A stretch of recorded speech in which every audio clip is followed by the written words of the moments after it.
Ducky भाई रातों रात मुल्क से फरार। डक्की भाई ने नींद की गोलियां खा ली। डक्की भाई को सांप क्यों सूंघ गया है? लोगों के अजीब अजीब से सवालात। सब्सक्राइबर्स रैपिडली डिक्रीज हो रहे हैं और देखते ही देखते लाखों सब्सक्राइबर्स गिर चुके हैं, 8.3 तक पहुंच गए हैं और मुमकिन यही है कि आज रात ये 7 क्रॉस कर जाएगा।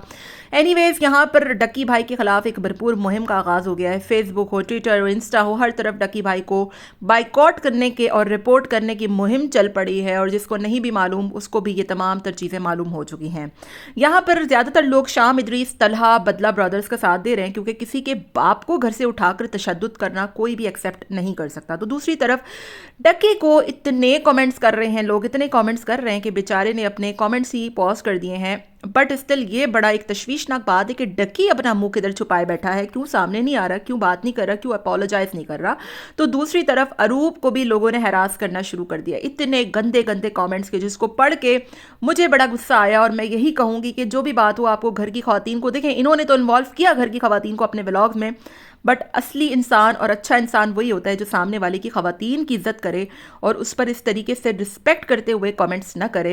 किसी ने बड़ा अच्छा कमेंट किया कि guys that's not her fault. किसी को क्रिटिसाइज करने से पहले सोच लिया करे वो किसी की भी बीवी, बेटी और जो भी पास भी हुआ उससे अरूप का कोई लेना देना नहीं है। She is very mature and nice person. Obviously आपको किसी की भी खवातीन को इतने गंदे कमेंट्स नहीं करने चाहिए, ऑल्दो अरूप का इन मामले में कोई भी लेना देना नहीं है। दूसरी तरफ मुहिम चल पड़ी है कि एक सिलेक्ट करें तो ज़्यादातर लोग शाम इदरीस को ही सिलेक्ट कर रहे हैं और दूसरी तरफ डक्की की खामोशी कुछ और किसी और तरफ इशारा ही कर रही है। इतने रैपिडली सब्सक्राइबर्स का डिक्रीज हो जाना, गंदे गंदे कमेंट्स आना, यहाँ तक कि मैंने डक्की के भाई के, डक्की के दोस्तों के हर तरफ जाकर कमेंट्स देखे तो हर तरफ बस एक ही मुहिम चल पड़ी है। असल में बात यह है कि जैसे ही तलहा रिव्यू के फादर को घर से उठाकर उसको करंट मरवाए, उसको क्या कुछ नहीं किया, बेचारे बुजुर्ग बाप पर क्या गुजरी होगी। जबकि तलहा की वीडियो में ऐसा कुछ भी नहीं था कि जो आपने इतना ज़्यादा एक्शन लिया।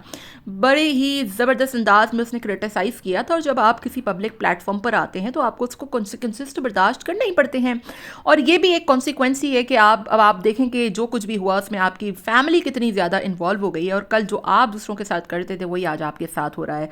तो मुझे बहुत ही अजीब लगा कि जब अरूप के मैंने कॉमेंट्स पढ़े और इतने गंदे कॉमेंट्स के मैं यहाँ पर लगा भी नहीं पा रही थी। मैंने एक दो ही लिए जो कि मुझे अच्छे लगे, वो भी इंतहा के गंदे हैं। एनीवेज, मुझे बड़ा अफसोस हुआ कि यार जब इतना आप देखिए सोशल मीडिया पे इतना वबाल मचा हुआ है तो फिर उसको पर्सनली कॉल्स करके उसके रिलेटिव्स, उसके आस पड़ोस के लोग वो अलग एक परेशान कर रहे होंगे।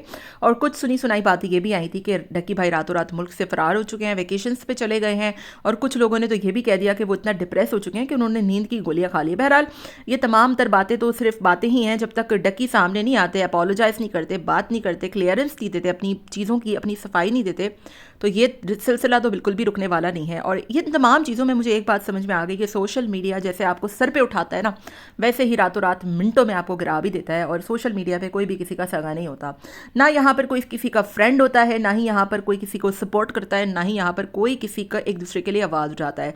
तो बेटर यही है कि आप अपनी प्राइवेट लाइफ को हमेशा प्राइवेट रखें, क्योंकि जब आप अपनी प्राइवेट लाइफ को पब्लिक करते हैं ना तो फिर इसके कॉन्सिक्वेंसेस बहुत बुरे होते हैं। बहुत ही आपको बर्दाश्त करना पड़ता है, आपकी पूरी फैमिली को इफेक्ट करना पड़ता है। और ये सबसे ज़्यादा फैमिली व्लॉगर्स करते हैं। जब भी आप अपनी फैमिली को लाते हैं, किसी के बारे में कोई भी उठा के किसी भी तरीके से कमेंट कर देता है। कोई बंदा कैसे बर्दाश्त कर सकता है अपनी फैमिली पर इतनी बड़ी बड़ी बातें कि कोई किसी के बच्चों को कुछ बोल दे, कोई किसी की बहन को कुछ बोल दे, कोई किसी की माँ को कुछ बोल दे।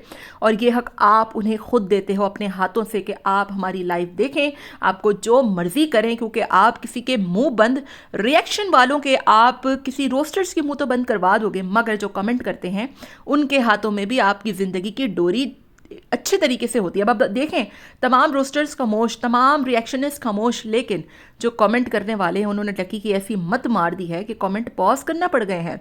मतलब आप इतना अपनी लाइफ को पब्लिक करते ही क्यों हो कि आपको किसी की बातें बर्दाश्त करना पड़े। और जब बात फैमिली पे आती है ना, कोई आपके बच्चों को कुछ बोल दे, कोई आपके वालिदैन को कुछ बोल दे, तो ऑब्वियसली आप उस वक्त बर्दाश्त नहीं कर सकते और आप कर भी क्या सकते हो। ऑब्वियसली आप कमेंट करने वालों को, एक एक कमेंट करने वालों को तो आप जाके पकड़ ही नहीं सकते हो। कहने का मतलब यही है कि ये तमाम चीज़ों के यही कॉन्सिक्वेंसेस थे और आज डकी को अच्छे से समझ आ गया होगा कि कल तक वो जिन फैमिली व्लॉगर्स का बड़े अच्छे तरीके से मजाक उड़ाता था, कमेंट्स करवाता था, आज जब उसी में खुद पे गुजरी तो इन तमाम बातों में मैं ना तो डकी को बुरा कहूँगी ना मैं शाम को बुरा कहूँगी, क्योंकि ऑब्वियसली दोनों ही के कंटेंट फैमिली व्लॉगिंग से रिलेटेड ही थे और दोनों ने ही अपनी प्राइवेट लाइफ को पब्लिक किया। आज डकी नहीं है तो कल कोई और आएगा और कल डकी नहीं रहेगा तो फिर उसके बाद कोई और आएगा। लेकिन बात यह है कि फैमिली व्लॉगिंग के कॉन्सिक्वेंसेस, इसकी जो नेगेटिव इम्पैक्ट है और उसकी जो डिसएडवांटेजेस हैं उसको समझना बहुत ज़्यादा ज़रूरी है। यहाँ पर डकी जिस तरीके से छुप रहा है, आपको लगता है कि वो अपनी प्राइवेट लाइफ में बड़े पुरसुकून माहौल में होगा? वो जिस तरीके से कमेंट्स डिलीट कर रहा है, कमेंट्स हाइड कर रहा है, लोगों की वीडियोस डिलीट करवा रहा है, बीवी की जो है वो हर जगह, मतलब लोग कहीं ना कहीं कुछ ना कुछ ढूंढ कर जाकर तंग करने का कोई बहाना ढूंढ ही लेते हैं, क्योंकि आप उनको मौका देते हो।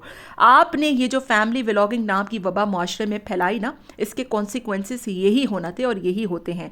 मैंने जितने भी फैमिली व्लॉगर्स देखे हैं, मैंने यकीन जानिए उनकी कोई भी रिस्पेक्ट नहीं देखी। मैंने जितने जाकर वहाँ पर कमेंट्स पढ़े हैं, जिस तरीके से लोग आपकी फैमिली के बारे में बातें कर रहे होते हैं, आपके बच्चों को, आपकी बहनों को, आपके भाइयों को जिस तरीके से लताड़ रहे होते हैं, जिस तरीके से वो कमेंट पास कर रहे होते हैं, फलाना ऐसी है, फलाना ऐसी है, फला मेरे पास आ जा, फला उसके पास चली जा, फलाने का मोबाइल नंबर। तो क्या ये कोई एक रिस्पेक्टफुल बंदा क्या अपनी फैमिली से रिलेटेड ये चीज़ें बर्दाश्त कर सकता है? कतई नहीं कर सकता। और जब पानी हद से ज़्यादा तजावुज़ करता है तो फिर ये चीज़ें होती हैं कि कॉन्सिक्वेंसेस इसके इतने ज़्यादा बुरे होते हैं। जिन लोगों ने डकी को डकी भाई बनाया, जिन लोगों ने डकी आर्मी क्रिएट की, आज वही लोग डकी के खिलाफ भरपूर मुहिम का आगाज़ कर रहे हैं। सब्सक्राइबर्स इतने रैपिडली गिर रहे हैं, 8.56 से 8.29 पहुंच गए हैं और ये सिर्फ एक दिन की बात है। अब आप सोचें, अगर ये सिलसिला ना रुका तो ये ज़ीरो पर भी पहुंच सकते हैं और इसमें कोई बैद नहीं है कि आपको जो बंदे लोग जो उठाते हैं ना, वही आपको पल भर में गिरा भी सकते हैं। तो आप लोग कोई सेलिब्रिटीज़ नहीं है। आप लोगों ने जो अपना एक बड़ा इमेज बना दिया ना कि फैमिली व्लॉगर्स बड़े लोगों की जो है वो रिस्पेक्ट है, कोई कख रिस्पेक्ट नहीं है। जब आप गली मोहल्ले में निकलते हैं तो लोग आपका भरपूर मजाक उड़ाते हैं, लोग आपको फेम नहीं देते, लोग आपका पीछे से आपकी बातें करते हैं, लोग आपके घरों में ताका झाकी इसलिए करते हैं कि लोग देख सकें कि आपकी जो बीवी की रूटीन्स हैं वो क्या चल रही हैं।